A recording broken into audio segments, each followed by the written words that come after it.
WABC. Robert, go ahead fast, please. Hey, see the first-time caller. Yeah, of course. Yeah, all right. Go ahead, make your point. All about this immigration, the kids are getting separated from their parents. I mean, is it really Trump and Sessions' fault, or is there really a law in place? Wait, hold on. What's your position on the issue? What is your issue? What's your position? I'm all for the border. I'm for the wall. I mean, we need control of our immigration policies, but is Trump in the right to say it's Democrats' fault? Because I've been debating my family all day on this. Well, there's a simple solution to this issue of separating children from their parents at the border, which is don't let any of them over the border. That's what I don't understand that's a no-brainer to me.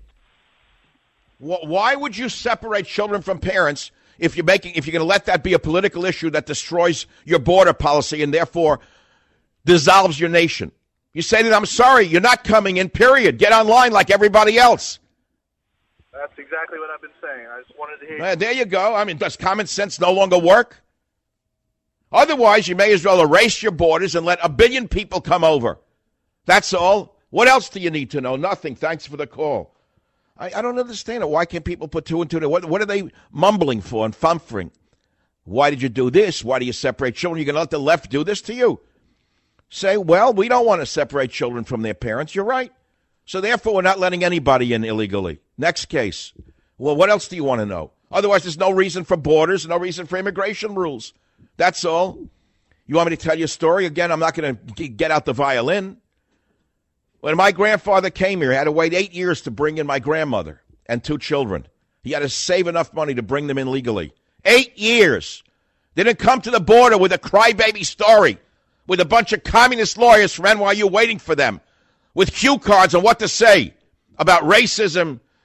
You know, me immigrant, you racist, get me ACLU. They didn't have cards like that. I would say deport the ACLU leadership first.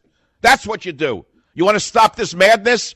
Deport the ACLU leadership. They're not Americans. They are not Americans if they're working against every American tradition, every American law. That does not make them Americans. I try to explain this to you on Friday. I realize when I get angry, it sounds too harsh.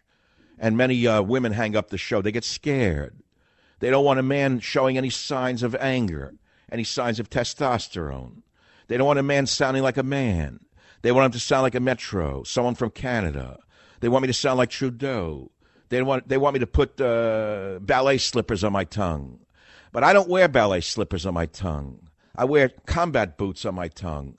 And that's the way I am. And that's the way it is. And that's the way I see it. Now I'll play some kick, drop Murphy or Murphy kickback before I say something I really regret on the Savage Nation. Because thus far I've said nothing I regret.